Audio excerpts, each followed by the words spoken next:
Illuminati philosopher, and I'm going to talk about the origin story of so-called Jesus Christ. I'm not going to give you that many images, mainly 3 images. I don't want to bombard you with a whole bunch of images. I just want you to listen to what I'm about to say and do your own research. Okay? The Black Madonna child is the original, not white, black. They changed it to white, and they changed the origin story of Jesus Christ. They created their version of events that are totally inaccurate and totally ridiculous when you really, really understand the story. Or even if you understand the story, it's really ridiculous. But I mean, the original story, you'll see that the original story actually makes more sense than their version. The Black Madonna child is the original. That black woman is the Queen of Sheba, or the Ethiopians call her Mekeda, and her child that she had with King Solomon. So it was a regular birth, not some supernatural birth, but it was unconventional though. Now the story is that the Queen of Sheba, or Mekeda, goes to see King Solomon. Yada yada yada, they have a bet. She loses the bet, and now he could do, Amenhotep III is King Solomon, by the way. I don't know if I mentioned that. Amenhotep III is King Solomon. It has nothing to do with Israel or Canaan. And that's why things are happening in Israel right now, because the powers that be, if you believe in a higher power, they know that they're fraudulent. There's a problem with Islam. There's a problem with Judaism, Christianity. It's a huge deception that they perpetrated on the entire world. That's why things are happening the way they are. So he impregnates her. She eventually goes back to her homeland. But what people seem to not understand, it's marry before you carry. She had a child out of wedlock. She had no intention of having a child out of wedlock, but she did. And if you didn't figure it out by now, she's also Isis and Hathor, because Hathor and Isis are pretty much the same person. So the Hathor temple is actually the Queen of Sheba temple, but I'll get to that later. She can't tell her people that she had a child out of wedlock. She went to see the most powerful man in the world who really likes her, didn't get him to marry her. She had the child before marriage. You think her people are going to be okay with that? No. So she has to make up a story. Guess what story she made up? Guess what story she made up? Eventually, she goes back to King Solomon and gets him to marry her and claim their son. And the evidence of this is on the Hathor temple, which is the Queen of Sheba temple. Now I'm going to describe the image, this image right here. I'm going to describe this image right here. I want you to ponder on it for a bit, but I'm going to describe this image right here. So what I'm telling you is that the so-called Jesus is black, his mother's black, his father's black. Okay? He was born to the most powerful people on the face of the earth. So that's why he was known throughout the entire world. And obviously his popularity grew. So people in various parts of the world knew about him when he was a child, a newborn, all the way to the time he died.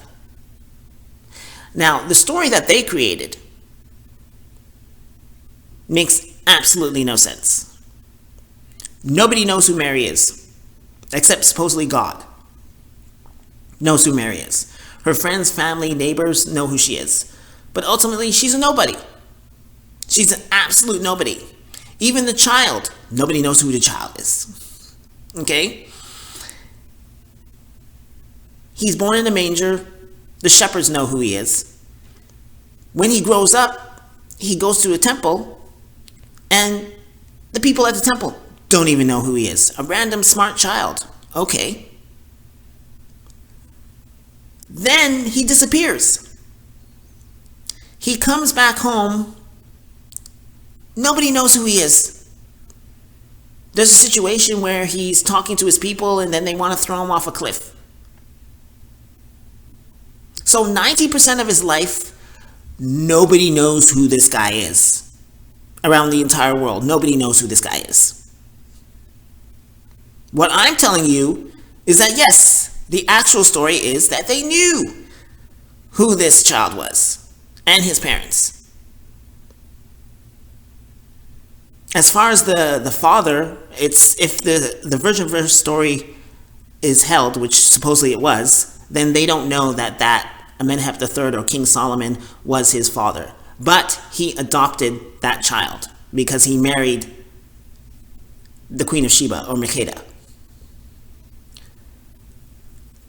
So he does miracles. According to their story, he does miracles. Then all of a sudden people are, they're taken aback and they start listening to him. And yes, he's saying some common sense things, but you have to understand that the ancient Egyptians were saying the same things that he was saying way before he said it. And of course, he's an Egyptian, but his ancestors were saying the things that he was saying way before he said it. So he said nothing new under the sun. No pun intended. As fast as he becomes popular, he becomes unpopular. And the people turn against him. We all saw the movies. The people turn against him. It was so bad that I would argue that Martin Luther King is more popular than their version of Jesus Christ. Because Martin Luther King was assassinated. They arrested him in front of his people. They asked the people, would you want Barabbas, this murderer, or Jesus to go free? They picked Barabbas. People obviously didn't like this guy. They were just annoyed with this guy. That's the crux of the situation. They were annoyed with this guy. And they picked Barabbas. They tortured him, put him on trial, and then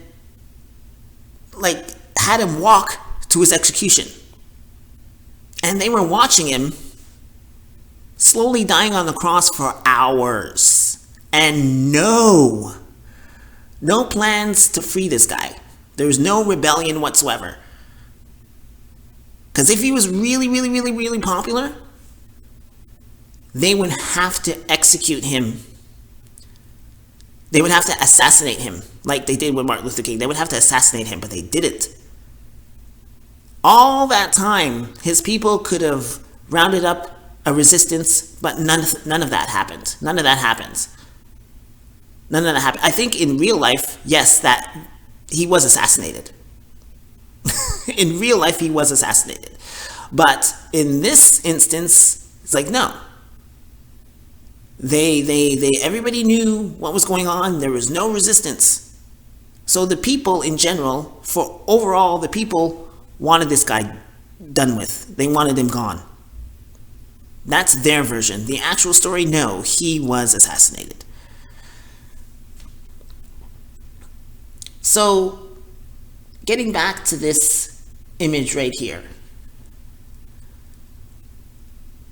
These lying historians are going to tell you that the Hathor Temple was created by Ptolemy XII. That's why I have a problem with this whole Cleopatra thing. Because Ptolemy XII did not create that Hathor Temple. You just have to use common sense. It's like, well, because I have a problem with the timeline. The timeline's all whack. It's all jacked up. The Hathor Temple was created by Amenhotep III, King Solomon, to commemorate or to legitimize their status and other things, but their status, because on the wall that you see right now, that is what it is. So this obviously was done after the fact. He already married her, he already claimed the child, and this was done after the fact. So the woman that they say is Cleopatra is actually Queen Ty. The man that they say is Caesarion is actually Amenhotep III. And as you see, there's a child in front of them, and then someone that clearly looks like Isis or Hathor, because they say that also Hathor is the mother of Horus. We know Isis is the mother of Horus. So Isis, Hathor are the same. So that's why I say the Hathor temple is actually the Queen of Sheba temple, because that's who Amenhotep III married, the Queen of Sheba, and then her name changed to Queen Ty. Because you have to ask yourself, who is King Solomon outside the Bible? Well, there has to be a person outside the Bible. Who is it? Well, it's Amenhotep III. Nothing to do with Canaan. Nothing to do with Israel. It's ancient Egypt. When we actually talk about history, what do we talk about?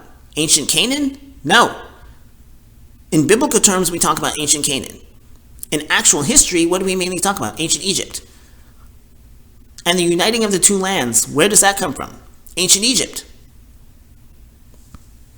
The virgin birth story, ancient Egypt. Oh, getting back to the virgin birth story. Oh no, I think I already talked about that. Yeah, I already talked about that. Sorry. So she is Queen Ty was very, very popular. You could look her up. She's more popular than even Nefertiti. I don't know why we talk about Nefertiti all the time. Queen Ty, who was the Queen of Sheba, is way more popular than the Nefertiti. And that's why the cult of Isis or the cult of Mary and stuff like that is around the entire world, because this woman was amazing. And she was married to the most powerful man in the world at the time. So their version of Mary, nobody knows why she became so popular just because she was supposedly the mother of Jesus Christ. Well, no, she's popular because she was a queen, a very popular queen, who married a very popular king and became even more popular. And because of the whole virgin birth story that she created, she became extremely popular around the entire world. When you talk about the story about Mary, how did she become popular? Besides being supposedly the vessel. What has she done? What has she done? Not much of anything. And as I said, 90% of Jesus Christ's life, nobody knows who he is. And then you have to take into account that, okay, so if you tell this story to anybody, they'll say that, like, well, he was a charlatan. He was popular for a minute, then all of a sudden, in that 3 years, how could you become legendary when a good chunk of those years you got screwed over, majorly screwed over by the people? How could you make that into a popular story? Right? What I'm telling you is that no, they knew about this child as a newborn all the way to the time he died. So his fame was around for decades upon decades upon decades. His fame was around for what? 3 years? 3 years he became, well, not even 3 years he became popular. Let's say half, or let's say 2 years he was popular, and then he wasn't. How could you become legendary in just 2 years? That's bizarre. And then when you have that horrible end, are people going to believe the story about how he was born of a virgin and stuff like that? No, they'll think that this guy's a charlatan. It doesn't make any sense. The story is all whacked up because they're doing everything they can to hide the original story. Now, getting back to this image. So what I'm telling you is that they're legitimizing, they're showing you that, yes, Amenhotep III, and Queen Tai are saying that, yes, this is what happened. She presented herself and her son to Amenhotep III, and eventually you'll see the elevation of their status over time. So they're being legitimized in this image right here. They're being legitimized. Now, these lying historians are going to tell you that, no, that's Cleopatra and her son Caesarion being greeted by a child, which is Horus, or Amenhotep IV, and Isis, and the elevation of their status. Make that make sense. People who supposedly existed way before their time. Like, supposedly Hathor, according to their timeline, supposedly Hathor existed way before Amenhotep IV, Ptolemy XII's time. Why is he going to create a temple of a woman that existed thousands of years before his time? Doesn't make any sense. It's like the Europeans coming to America and creating a temple of a Native American woman that existed thousands of years before their time. Doesn't make any sense. So they're doing everything they can to hide Black history. And if I were to tell you, hey, or ask a white person, hey, most of the information that you know about Black or African history, where does it come from? Does it come from Black or African people, or does it come from white people or Hollywood? See what white people are going to say. I guarantee you it mainly comes from white people. So what white people know about Black or African history comes from white people who have been dogging us for centuries. But yet somehow we should believe what they say about Black or African history. Makes no sense whatsoever. And then also, if you have to ask them, hey, what's the origin of this attitude towards Black people? Why do you do everything you can to undermine Black people's history? Like acting like our history is just slavery or barbarism in Africa. Why do you do that? What's up with that? What's the origin of this attitude? They can't tell you. They can't tell you. They've been distorting history for centuries. That's why things are happening the way they are. And that's why the West is losing credibility. Because if you do believe in a higher power, that higher power is not going to allow this chicanery to go on any further. It's only go on for so long, and then eventually things will come to light. And they will be exposed. And as I said, like what I'm saying right now, you do your own research. Do your own research and you'll realize that I'm telling you the truth. The Black Madonna child is the original. Not white, Black. So-called Jesus was Black. It wasn't Jesus. That's not his name. They changed his name. They changed a whole bunch of things. His mother was Black. His father was Black. Like, share, subscribe, and make a comment. Thanks.